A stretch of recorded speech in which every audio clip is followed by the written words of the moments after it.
Still Monday afternoon. Look at this shit. It is raining its freaking ass off still. I got water across everything. I got standing water underneath everything.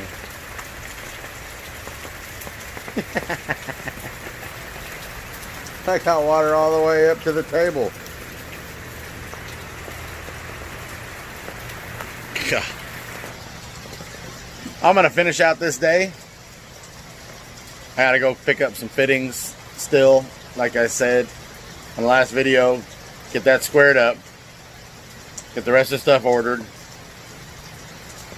And then hopefully it's gonna be Tuesday. And we'll be picking up my wife first thing in the morning sometime when she gets released. And then we'll come back and work on that goddamn mini truck. Or maybe the Toyota 86, my wife's car. One of the two. I've got 5 days to get both of those done. So let's get to it.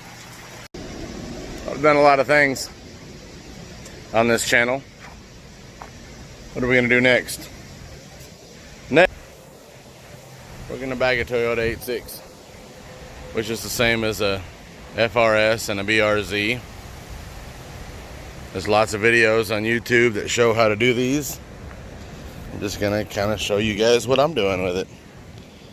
I'm in the middle of, well, actually at the end of bagging this. My Toyota, it's an 89 Toyota pickup. Already got the front done. If you're looking for videos on how to do this stuff, I got a whole playlist just for this truck. Look up for the 1989 Toyota pickup. But yeah, let's get this car up in the air and see where we're gonna start. Well, start right after I let you know I forgot to mention it is a 2020. We just got it not long ago, so yeah, we get started on this. My brain ain't working just yet. All right, I'm not gonna show you every last little detail of what I did, because if you can change out a strut, you can change out one of these bag mounts or one of these bag struts. There's really nothing to it. There's a part that comes with it, and that's this piece here. The reason this piece comes with it, with the kit, is because this is an adjustable. Okay, if you drop it down, your sway bar is going to move, and it is just a little bit rubber spring loaded in there to help with the handling of the vehicle. Well, when you drop it down, this is going to pull on that up. Okay, but once it pulls it up far enough, you're not going to drop down anymore. So therefore, you want to extend this and spread it apart in order for you to be able to lay out all the way easily, and it's not going to hold you off the ground. That's one of the things I haven't seen in all the other videos. Other than that, it's 3 bolts at the top. You've got these 2 bolts here, and you've got your brake line there, and then these just have push-in connectors. They push out of the old one, push back into the other one to hold this line here. The other thing I'm noticing is people are just sticking their leader hose wherever they want and not paying attention to the motion of travel. You're going to turn this way and you're going to turn that way. Is your leader hose going to be in the way of anything? Do you have it stretched out far enough to where when this whole thing pushes up, that the bag, or that the hose is going to have enough to reach all the way up without yanking whatever you mounted it to? These are things you need to think about. This is a safe spot that everything else is run through, so I put mine through here. I ran it on this side first, but it ends up kinking when you turn the other direction. It pushes this over. I didn't like that. Also, on the back side, this piece comes all the way around and ends up rubbing up against it. With the way I have it now, this allows free travel for it to move all the way over and just kind of sit right there with the brake line. So with it zip tied straight to the brake line there, that stops this from moving up and down and rubbing on anything. Also, what I did on the back side of this, there was plenty of room. Everybody's cutting those bolts off. I called a buddy of mine, and he suggested just round off what's sticking beyond the nut. And that's what I did. I rounded it off, and I feel comfortable with that because, I mean, I know these aren't going to flex or balloon out that far. So I've got it hooked up the way they come in the box. I probably am going to need to loosen this up and actually adjust this up and down to be able to get it to lay as hard as I want it to lay. So, but for now, I'm doing it with the way it came in the box, and we'll see what we have and what we end up rubbing up against up in here. I still need to run the airline. I haven't done that yet, but let me get up. I've got it run up into here, and the reason I ran it up into here, you can see how the leader hose comes straight up there, and that's right here. You don't want to run it on the inside of the frame rail because that's where your exhaust is, and you're going to end up burning up your lines. So all your lines are here along this fender area for a reason, because they're up and away from the major heat that's down in the bottom down there. So I'm going to run this back over here. I'm not sure if I'm going to run my lines up and over and then bring everything to the passenger side. There's a lot of people that are doing that. That way you run your power and your airlines all through the passenger side. There is a grommet here that you might be able to stick a piece, you know, stick your airline through there, but I haven't gotten on the inside to see what it looks like in there because I need to wash my hands before I do any of that. I went ahead and I left the damper adjusters on here. I've got them all the way to soft because, well, I like riding soft. I'm gonna see how these work like that. I'm gonna go ahead and get the airline on the other side. I still need to play with it to make sure of exactly the way I got it ran, but I've got this one ran pretty much the way the other side is. I just need to zip tie it into place, and it comes up right into here. So I will run it again. I'll run it with these lines here. They come around to here and into that grommet there. If I can run that airline on that side into the firewall there and along that line, that would be better than running it up and over. The reason I say that is because it gets really hot up top right here. It's where all your heat is going up there and out underneath the vehicle. So putting it up here could cause a little too much heat exposure. If you're using the 3/8 line, 3/8 line is a lot tougher than the quarter. I'm using quarter. So the quarter line, I'm going to try to keep it away from the major part of the heat. The 3/8 might be able to go up and over that. But what you're going to run into with the 3/8 is being able to get it up there and then make that turn to go back down into that grommet over there. So with 3/8, you're going to try to keep it as straight as possible as well, unless you put extra fittings in there.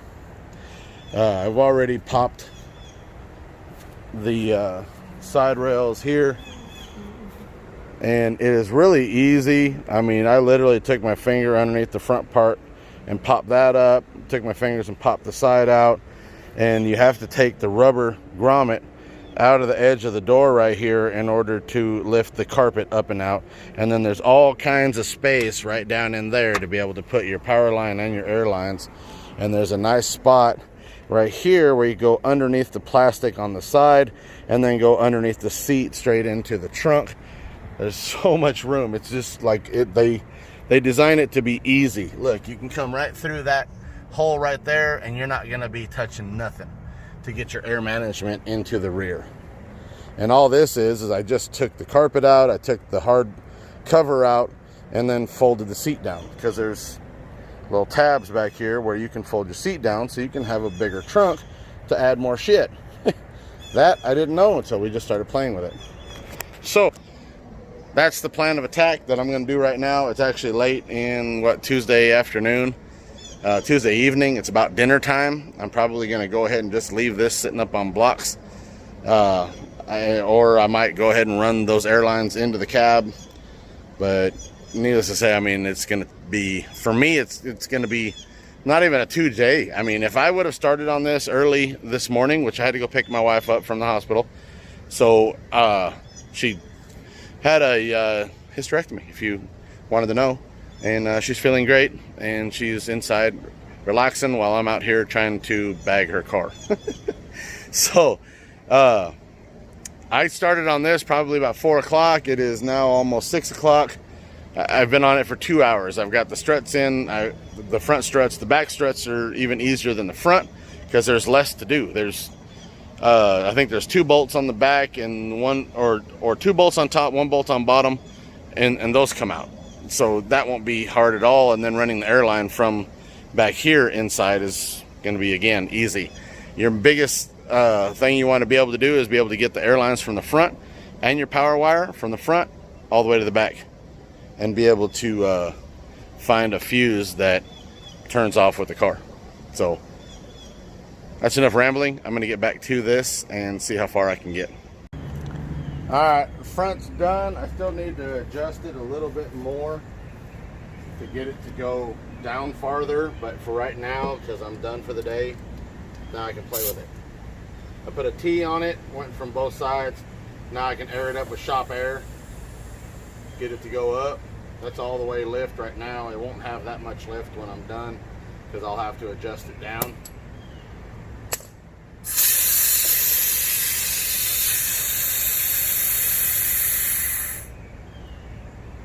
And there's that. And that's just with 1 1/4-inch line that goes down that fast. With 2 1/4-inch lines going to the back, it'll air down just a little bit faster than that.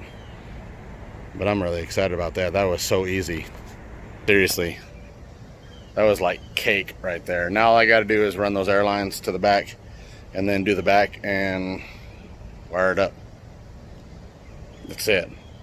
Like I said, I do need to get the wheels back off in the front and then make sure that I adjust everything so that it can drop down a little bit farther. I know I've got at least 1.5 inches more space above the tires. I also need to check to make sure the clearance on the back side of the wheels is going to be enough when it drops down farther, because they're going to camber in a little bit farther. So yeah, pick it up tomorrow. All right, had a whole lot going on today. Still working on the car, but we got a bunch of trash moved out from over there in my truck, pulling that little tiny trailer. They don't even know how to reach up to me. But anyway, we'll get the rest of that scrap tomorrow. Got the golf cart out, got to ride it around a little bit. Yeah. So now I aired it up with that T the other day, and it's still sitting at that ride height, so I don't think I have any leaks.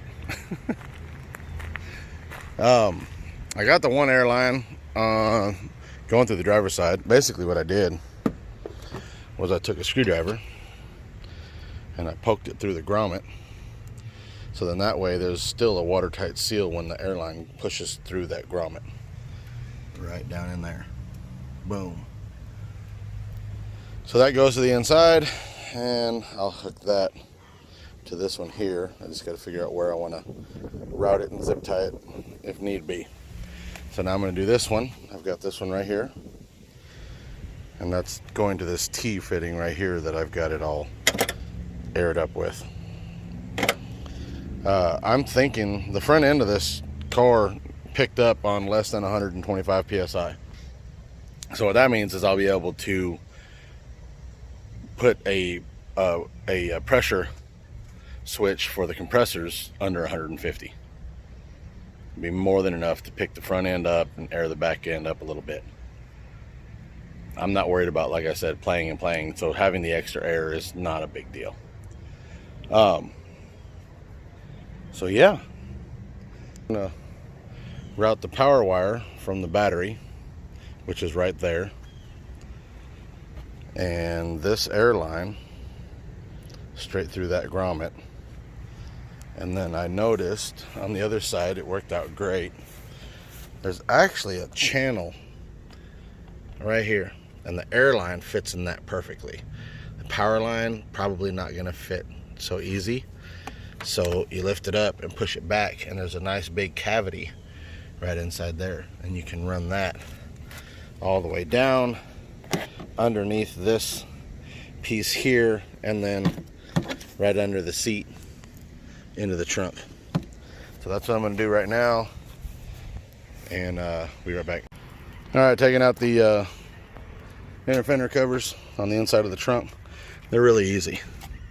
You've got little buttons like this. Don't fuck your buttons up by just trying to drag them out. Put a little screwdriver in there and pop that tab up, and these pop right out. Not even a big deal. Pull this one out just a little bit, and then you can pull that tab off.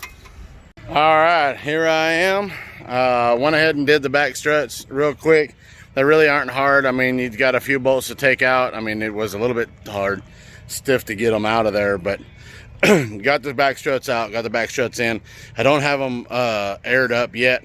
There's no line between the two to be able to air up the car, but this is the car as it sits. Wednesday night, midweek video.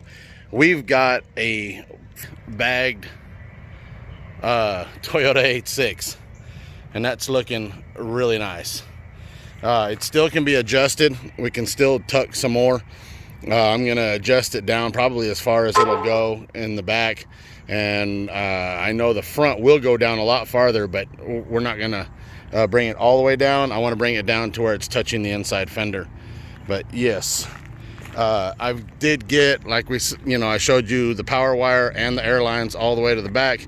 I just got to run the airlines for the rear bags into the trunk, and then we can start doing everything to the rear of getting everything wired up the way we want it wired up. So thank you guys for watching. Please subscribe if you haven't subscribed already. We're gonna get this thing moving on its own with some buttons, and we will talk to you guys on the next video. Thumbs up and comment at the bottom, and yeah, more to come. We will be on the Toyota truck here pretty soon. I've got 3 days off left, and I will spend well, I got to do that in the morning, helping with that, and then work on the 86 tomorrow, and then also work on getting the truck done. But this is actually kind of a priority this week to get that done, because I want to be able to drive this for the next couple of weeks and kind of feel it out and make sure everything's fine before I let my wife start driving it full time. She's got 6 weeks off, and so she's gonna be trying to recover. See all you guys next video. Later.